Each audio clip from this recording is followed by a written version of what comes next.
Kita mulai mohon Bismillahirrahmanirrahim. Assalamualaikum warahmatullahi wabarakatuh. Waalaikumsalam warahmatullahi wabarakatuh. Bismillah. Innal hamdalillah nahmaduhu wa nasta'inuhu wa nastaghfiruh. Wa na'udzu billahi min shururi anfusina wa sayyiati a'malina. May yahdihillahu fala mudilla lahu wa may yudlil fala hadiya lahu. Rabbi shrah li sadri wa yassir li amri wa hlul 'uqdatam min lisani yafqahu qawli. Qala Allah ta'ala fi kitabil karim wa huwa asdaqul qailin. A'udzu billahi samil 'alim minasyaitonir rajim. Bismillahirrahmanirrahim. Ya ayyuhalladzina amanu taqullaha haqqa tuqatih wa la tamutunna illa wa antum muslimun.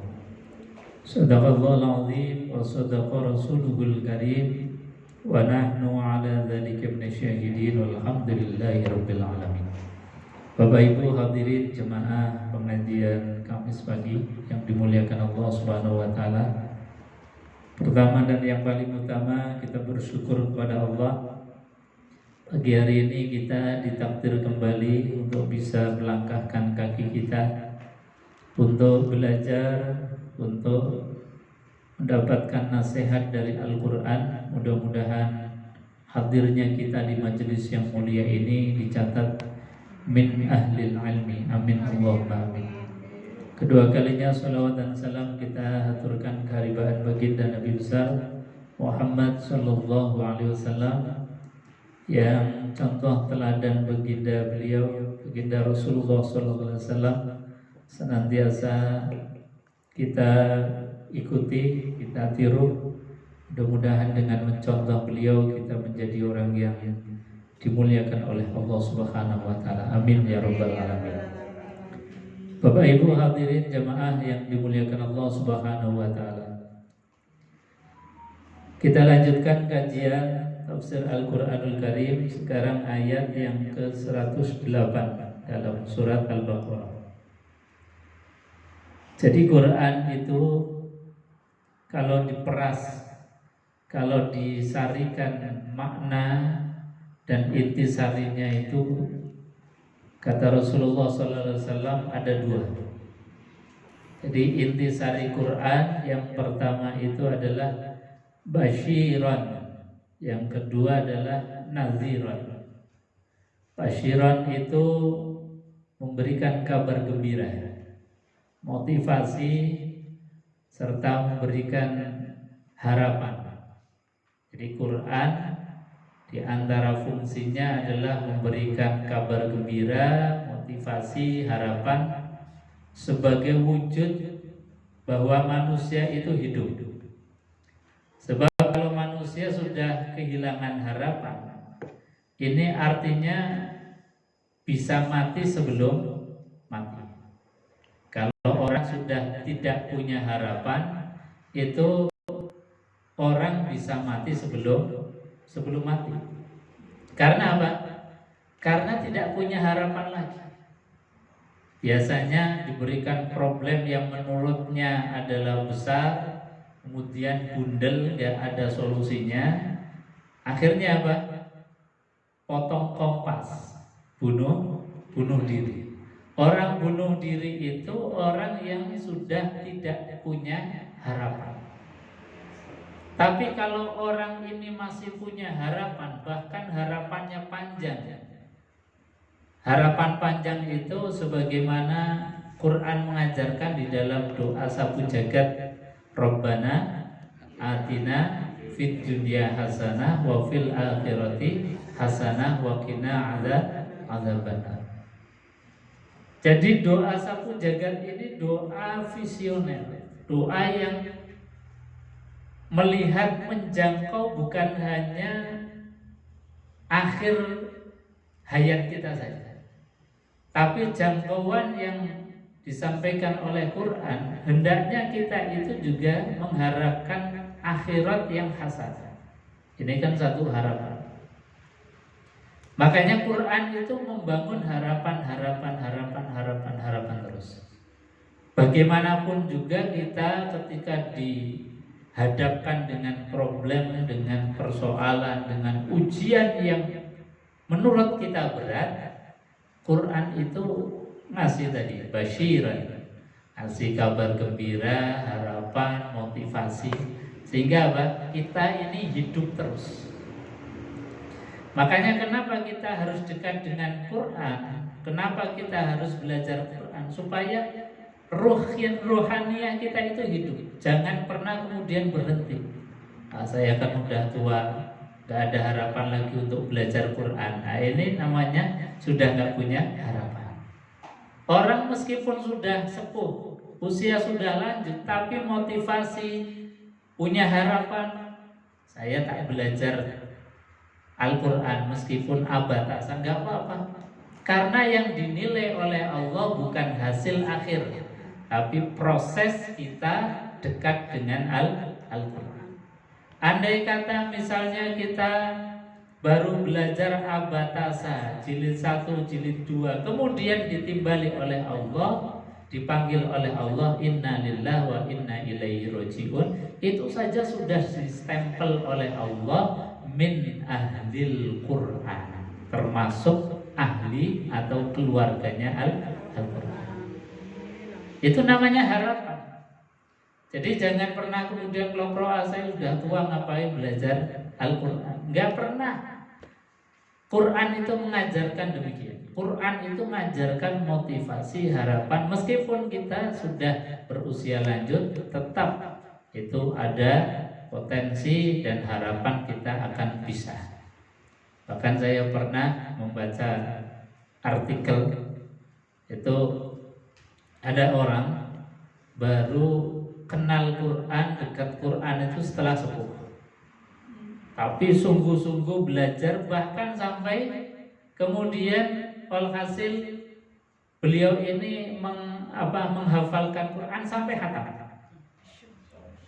Menghafalkan Quran sampai khatam.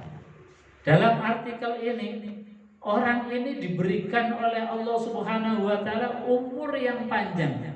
Jadi koyo-koyo ketika beliau ini sedang dekat dengan Quran, mulai dekat dengan Quran, mulai belajar dengan Quran, itu seperti dinolkan lagi umurnya. Sehingga apa?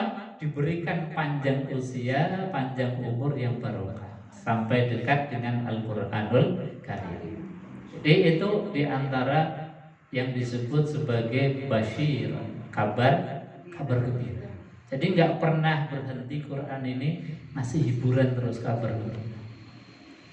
Atau ketika kita dalam keadaan ujian sakit pun Quran memberikan kabar gembira. Kabar gembiranya apa? Sakitnya kita apapun bentuknya itu adalah kafaratun min jami'iz dzunub. Kafarat, penutup dari dosa-dosa kita. Artinya apa? Ketika kita ini diberikan ujian sakit, gak suudzon sama Allah, gak buruk sangka sama Allah. Yang muncul, yang timbul dalam hatinya adalah husnuzon, ya Allah matur suwun panjenengan kok maringi sakit. Dengan sakit ini artinya ya Allah, saya ini terbebas dari sifat-sifatnya Fir'aun. Sifatnya Fir'aun. Karena apa? Fir'aun itu gak pernah sakit. Sampai meninggalnya, sampai matinya itu tenggelam di Laut Merah, gak pernah sakit, meskipun hanya flu, panas, gak pernah. Nah, panjenengan pengen niru Fir'aun atau pengen niru Kanjeng Nabi? Kanjeng Nabi itu beliau juga pernah sakit. Di ujung akhir hayat beliau juga sakit. Artinya apa? Sakit itu bagian dari pembeda, mutafarriq bainal mu'min wal fir'aun, antara orang yang beriman dengan Fir'aun. Jadi dia bersyukur, ya Allah alhamdulillah panjenengan kok maringi pembeda antara saya dengan Fir'aun. Jadi jangan minta sehat terus. Kalau sehat terus bahaya, nanti disandingkan dengan Fir'aun malah repot. Jadi ilmu itu menjadikan kita bisa husnuzan kepada Allah Subhanahu wa ta'ala, berbaik sangka, dan baik sangka itu menjadikan imunitas kita menjadi kebal. Sehingga dalam berbagai macam problem, ujian dari Allah Subhanahu wa taala yang datangkan kepada kita, itu tidak menjadikan kita kemudian gundah gulana, merasa sedih yang berkepanjangan, apalagi sampai kepada titik puncak tidak punya harapan lagi. Nah, ini Quran tidak mengajarkan demikian. Makanya dikasih harapan. Sisi yang kedua Quran itu kalau diperas tadi adalah naziran, memberikan peringatan. Jangan begini, jangan begini, rambu-rambunya sudah ditetapkan Allah Subhanahu wa taala. Nah, di antara naziran peringatan ini adalah yang di ayat 108. Dalam ayat 108 Allah berfirman, am turiduna an tas'alu rasulakum kama su'ila Musa min qabl wa may yatabaddalil kufra bil iman faqad dhalla sawa'as sabil. Kata Allah, am turidun, arada yuridu, am turidun, ataukah kamu hendak meminta. Jadi amturid, apakah engkau hendak antas alu, kalian semua meminta rasulakum kepada rasul kalian. Kama su'ila Musa min qabl, seperti telah dimintakan kepada Musa min qabl, sebelum kalian. Jadi pernah Nabiullah Musa alaihissalatu wassalam itu dari Bukit Tursina setelah mendapatkan wahyu dari Allah Subhanahu wa taala, cerita kepada sahabat-sahabatnya, kepada umatnya. Lalu kemudian mereka tidak percaya, malah mengatakan, wahai Musa, kalau engkau melihat Allah, coba deh, saya juga pengen melihat Allah Subhanahu wa taala. Jadi permintaannya ini di luar kemampuan. Kalau Nabiullah Musa alaihissalatu wassalam itu seorang nabi, seorang rasul, diberikan oleh Allah kesempatan untuk melihat nur cahayanya Allah, itu saja nggak kuat. Apalagi umatnya. Dan ini diminta, saya nggak percaya, saya akan percaya kepada engkau Musa kalau aku juga bisa melihat Tuhan, sebagaimana ayat yang dulu sudah pernah kita kaji. Nah, permintaan yang memberatkan ini jangan sampai kemudian kita selaku umat Rasulullah SAW meminta sesuatu yang sama kepada Rasulullah SAW. Karena apa? Kelasnya beda.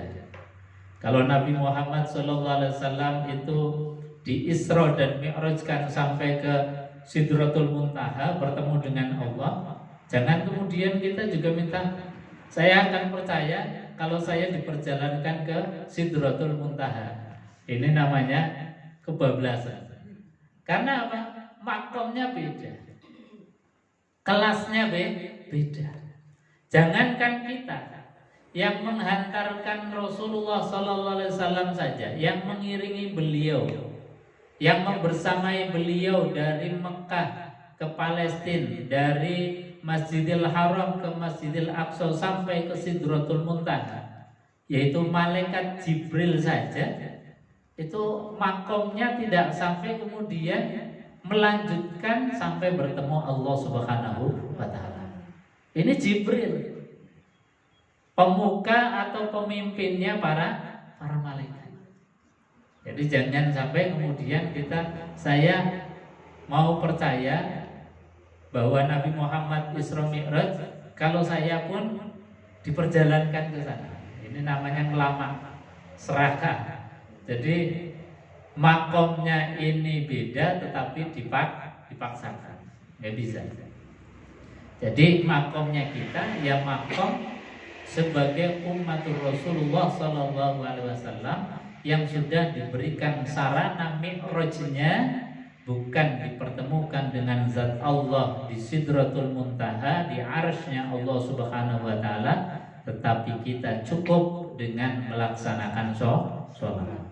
Baginda Rasulullah Sallallahu Alaihi Wasallam bersabda, as-sholat mi'rajul mu'minin. Sholat itu adalah mi'rajnya, bertemunya seorang hamba dengan Allah Subhanahu wa Ta'ala. Jadi cukup dengan sholat kita sudah mi'raj. Jangan minta yang aneh-aneh. Makanya sebagaimana dalam ayat ini, am turiduna an tas'alu rasulakum kama su'ila Musa min qabl. Jangan engkau tanya kepada Rasul sebagaimana orang-orang kaum Bani Israel itu bertanya, minta kepada Musa untuk dipertemukan Allah Subhanahu wa Ta'ala. Wa may yatabaddalil kufra bil iman. Waman, dan barang siapa yatabaddalil kufra, yang mengganti kekufuran bil iman dengan mijoli iman. Artinya iman ditukar dengan kekafiran. Apa maknanya iman ditukar dengan kekafiran? Ya tadi, dengan meminta sesuatu yang di luar makom kita, itu sudah dianggap sesuatu yang berlebihan. Dan juga ayat ini berkaitan dengan ayat-ayat sebelumnya, ada munasabah, ada kaitannya, yaitu apa? Ketika seorang atau ada seseorang atau kita yang kemudian tidak percaya terhadap nasakh dan mansukh, tidak percaya terhadap ayat-ayat yang mansukhoh, yang dinasakh, yang dihapus, yang diganti oleh Allah Subhanahu wa Ta'ala. Itu juga bagian dari mayyatabaddalil kufra bil iman, orang yang mengganti iman ditukar dengan kekafiran. Atau di ayat yang sebelumnya juga, yang sampai Allah Subhanahu wa Ta'ala memperlihatkan kekuasaannya, sampai Allah mengatakan, alam ta'lam annallaha lahu mulkus samawati wal ardh. Tidaklah kalian itu melihat bahwasanya semuanya adalah milik Allah, baik yang di langit maupun yang di bumi. Artinya milik Allah itu ya, Allah itu punya kuasa yang mutlak terhadap alam semesta ini, termasuk terhadap diri kita. Jadi kekuasaan Allah yang mutlak ini harus kemudian kita sadari bahwa kita itu sejatinya memang hanya wayang yang digerakkan oleh dalam. Jadi ini satu keyakinan. Makanya kalau kita ini hanya mengandalkan rasio dan pikiran kita, logika kita, itu koyo-koyo orang yang rumahnya paling bagus itu mestinya tukang. Kalau menurut logika kita, orang yang paling kaya itu mestinya orang yang kerjanya paling keras. Orang yang misalnya menjadi pemimpin itu dalam logika kita orang yang sempurna, baik kekayaannya, baik ilmunya, baik semuanya. Tapi nyatanya kadang-kadang orang biasa jadi pemimpin. Logika kita, orang yang sehat terus mestinya dokter. Karena apa? Tahu ilmunya. Tapi dokter yang sakit-sakitan juga.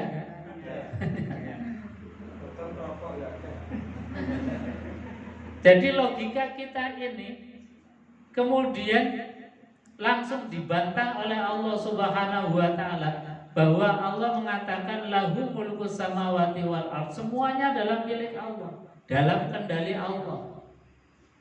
Makanya kalau misalnya ada orang yang tadi dokter kok sakit-sakitan, kemudian ada ahli hukum kok malah dihukum, ada tukang kok malah rumahnya reot. Itu artinya sebetulnya Allah sedang memperlihatkan semuanya itu adalah dalam kendaliku. Masalah rezeki itu bukan karena kerasnya bekerja, bukan banyaknya ilmu, bukan banyaknya rekan atau koneksi, tetapi semuanya itu semata-mata dalam kendalinya Allah Subhanahu wa Ta'ala. Nah, kalau yang semacam ini tidak disadari oleh kita, ini Allah peringatkan. Jadi naziran, dikasih rambu-rambu, wa may yatabaddalil kufra bil iman. Barang siapa yang nuker, menggantikan keimanan dengan kekufuran. Kufur itu kan sering saya sampaikan, itu kelasnya masing-masing, beda-beda, tingkatannya beda-beda. Jadi kufur atau kafir itu bukan hanya menjangkiti orang yang tidak percaya kepada Allah saja. Orang yang iman pun punya potensi ada kekufuran, yaitu kufur yang paling rendah. Sering kita dengar adalah kufur nikmat. Jadi kufur nikmat itu adalah kekafiran dalam tingkat terendah. Ketika kita diberikan rezeki nikmat oleh Allah, tapi lisan tidak mampu mengucapkan alhamdulillah, hati tidak rela, tidak terima, tidak bersyukur, tidak terima kasih, itu adalah bagian kekafiran dalam tingkat yang terendah. Nah, seringkali kan kita gitu, diberikan rezeki oleh Allah seolah-olah rezeki kita atas jeripayah banting tulang peras keringat kita sendiri. Seolah-olah kalau kita ini pinter, kemudian cari uang itu gampang. Kalau kita bekerja keras, ini seolah-olah duit kita nggak ada kaitannya dengan Allah. Nah, ini namanya kufur. Ganti atau ngijoli keimanan dengan kekufuran. Nah, jangan sampai orang yang menukar keimanan ditukar dengan kekufuran, faqad dhalla sawa as-sabil. Allah sampaikan faqad dhalla, dan sungguh benar-benar dhalla, tersesat, sawa as-sabil, dari jalan yang tengah-tengah. Apa jalan yang tengah-tengah? Dinul Islam, agama Islam.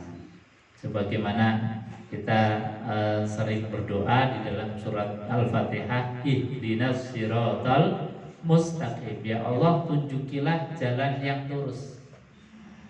Makanya ini terus-menerus diulang-ulang agar kita tadi tidak sampai kepada faqad dhalla sawa as-sabil, sungguh menjadi tersesat dari jalan yang tengah-tengah, jalan yang lurus. Bapak Ibu hadirin jamaah yang dimuliakan Allah Subhanahu wa Ta'ala.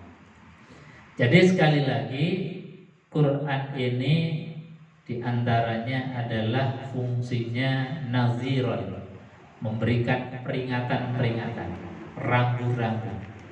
Ini boleh belok kanan, ini harus belok kiri. Ada rambu kemudian dilarang untuk parkir. Ada rambu misalnya di depan itu ada belokan tajam. Ada rambu lagi di depan itu ada rawan longsor dan lain sebagainya. Itu rambu-rambu yang kalau kita kemudian tidak mematuhi rambu-rambu itu, dikhawatirkan dan boleh jadi kita pasti akan celaka atau minimalnya tersesat jalan.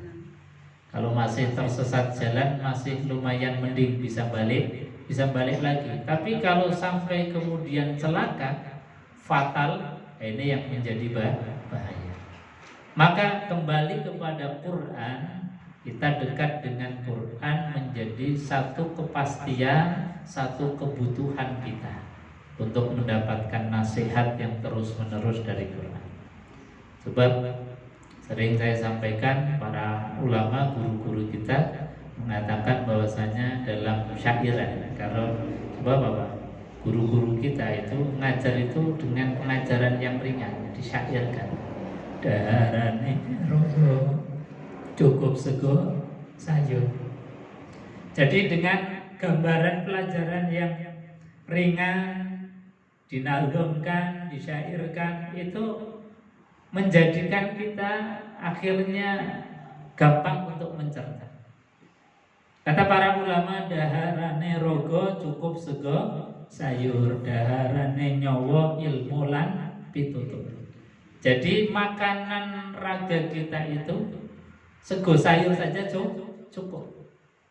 Artinya bisa menguatkan tulang kita, bisa menjadikan kita ini bisa beraktivitas. Begitu juga rohaniah kita. Rohaniah kita kalau tidak diberikan asupan yang bergizi, ini juga akan loyo, akan layu, akan sakit, bahkan akan mati. Ini rohaniah kita. Makanya ngaji, kita dapatkan nasihat, belajar terus menerus, baca Quran, itu adalah asupan rohaniah kita. Jadi kalau kita membaca Quran terus menerus, rutin, istiqomah, itu rohaniahnya kita, ruhnya kita itu segar, bugar, sehat. Cirinya sehat itu apa? Cirinya sehat itu roh kita mudah untuk mengajak raga kita beribadah kepada Allah Subhanahu wa Ta'ala. Ini cirinya. Cirinya roh sehat itu mudah mengajak raga kita untuk ibadah. Tapi kalau rohaniah kita ini sakit, ini biasanya disuruh sholat saja itu sudah cari-cari alasan macam-macam. Kerjaan belum selesai lah, ini masih banyak aktivitas, macam-macam dibuat alasan. Ini ciri rohaniah yang sedang punya masalah. Jadi rasanya abot, berat untuk ibadah. Tapi ketika kita ini gampang, mudah, bahkan rindu untuk ibadah, wah itu sehat benar. Sampai-sampai kemudian belum waktunya kita sudah siap-siap. Itu rohaninya dalam kondisi prima. Roh yang dalam kondisi prima, Allah belum manggil sudah siap-siap. Tapi kalau roh dalam keadaan sakit, dipanggil bolak-balik saja, masih cari-cari alasan. Insya Allah kita yang hadir di majelis ini termasuk ruhnya yang sehat. Sehingga apa? Ngaji tiap Kamis ini istiqomah semangat. Ini diantara cirinya. Jadi sekali lagi, cirinya rohaniah sehat, untuk ibadah itu ringan. Ibadah ringan. Maka bagaimana kemudian kalau dalam keadaan sakit? Ya harus terapi, berobat. Harus kemudian general check up rohaniah kita. Dan kadang-kadang general check up itu kalau raga kita ini bermasalah, itu sudah mulai ribut. Panu saja sudah ribut. Ibu-ibu ada pukul di pipinya aja sudah ribut. Alis tidak seimbang saja sudah ribut. Ini padahal raga. Tapi kalau roh enggak diperhatikan, padahal raga itu ini hanya konsumsi belatung saja. Konsumsi belatung. Tapi kalau kemudian diperbaiki, dipermak, di macam-macam, sementara rohaniah kita kadang-kadang kering, tidak diperhatikan. Makanya kemudian kalau kita dinasehati Al-Quran terus menerus, dekat dengan Quran, insya Allah tadi ada nur, ada cahaya, ada aura-aura kebaikan, ada aura semangat di dalam beribadah, yang itu mencirikan bahwa rohaniah kita dalam keadaan sehat, dalam keadaan yang baik. Bapak Ibu hadirin jamaah yang dimuliakan Allah Subhanahu wa Ta'ala.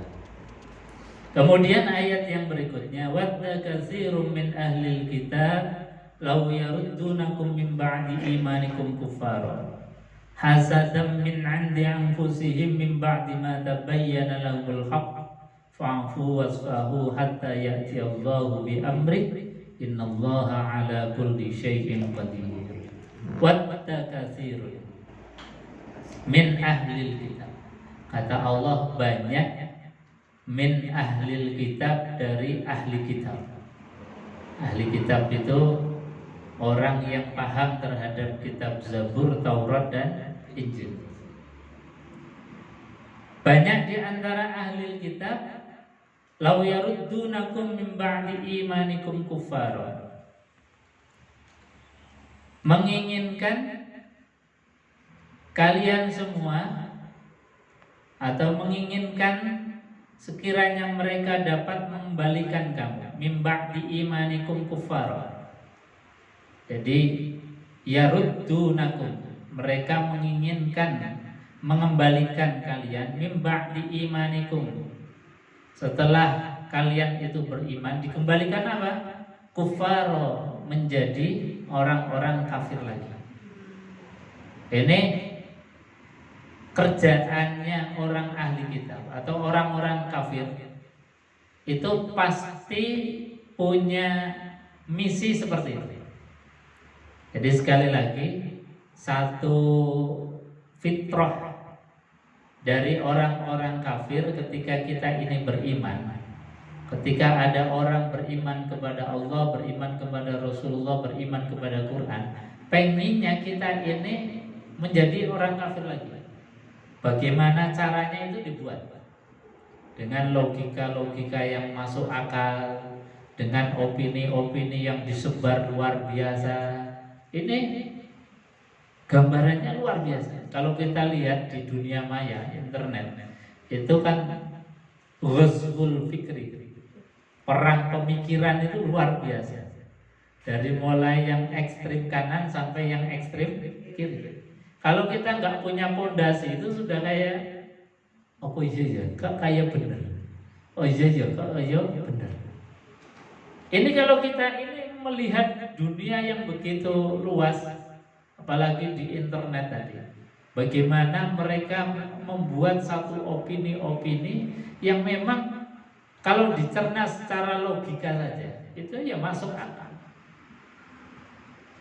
Makanya dibutuhkan tadi pemahaman keimanan yang pondasinya itu kuat, sehingga ketika ada opini-opini, tulisan-tulisan, kita tidak tercerabut dari akarnya. Karena apa? Karena memang sudah dinas oleh Allah, wadda katsirun min ahlil kitab law yaruddunakum min ba'di imanikum. Jadi mereka berkeinginan mengembalikan kita, ngajak kita untuk kembali kepada kekafiran.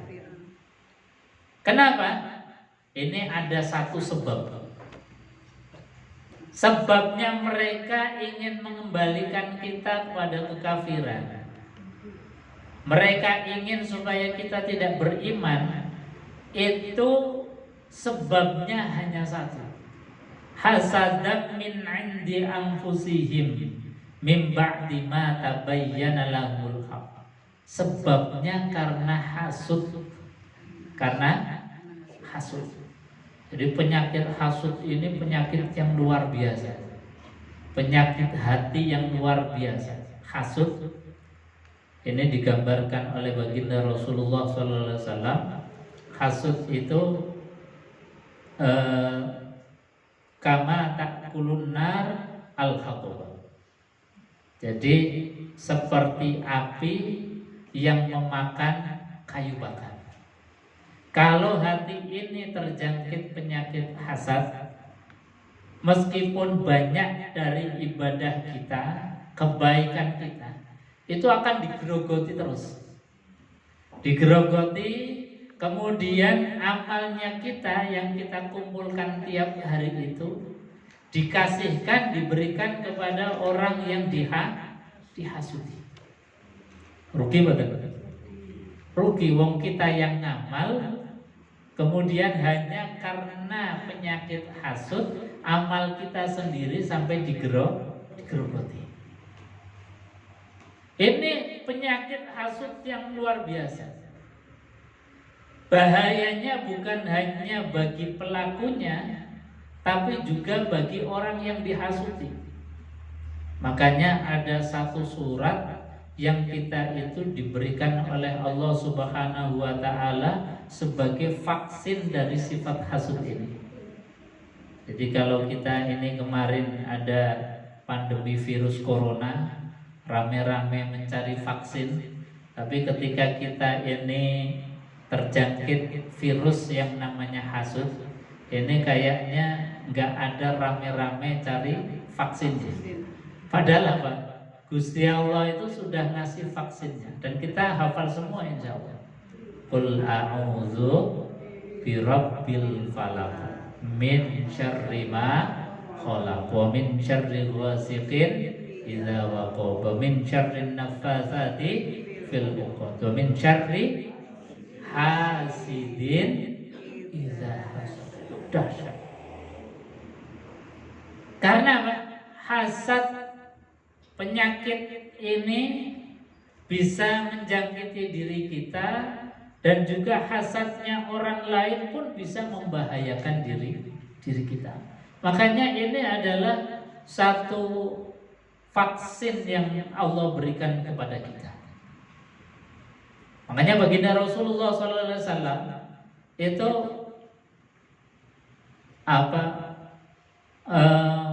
membaca surat ini sebagai vaksinnya. Itu tiap menjelang tidur tidak pernah ketinggalan baca surat ini. Jadi surat Al-Ikhlas, surat An-Nas, surat Al-Falaq. Ini dibaca terus. Dalam hadis disebutkan ketika Rasulullah SAW sampai ila farosyaka, ketika sampai di tempat pembaringan beliau. Kalau Nabi sudah mau istirahat sampai di kasur beliau atau di tempat pembaringan beliau, karena dulu belum ada kasur, belum ada spring bed. Jadi ila firosyaka, sampai kepada tempat pembaringan beliau. Apa yang dilakukan oleh beliau Rasulullah SAW? Jama'a kaffaihi. Beliau itu mengumpulkan kedua telapak. Jadi kedua telapak tangannya itu dikumpulkan. Jama'a kaffaihi. Kemudian summa qara'a suratul Ikhlas wa suratul Ta'awudzatain. Dibacakan surat Al-Ikhlas, surat Ta'awudzatain, perlindungan, yaitu surat An-Nas dan surat Al-Falaq. Kemudian apa? Summa nafasa. Kemudian ditiup oleh Rasulullah. Tangan tadi yang dibacakan ditiup. Summa masaha. Kemudian diusapkan dari ujung rambut sampai dengan ujung kaki yang beliau bisa dijangkau. Kemudian diulangi lagi sampai 3 kali. Dikumpulkan telapak tangannya, dibacakan surat Al-Ikhlas, An-Nas, Al-Falaq, ditiup, diusapkan.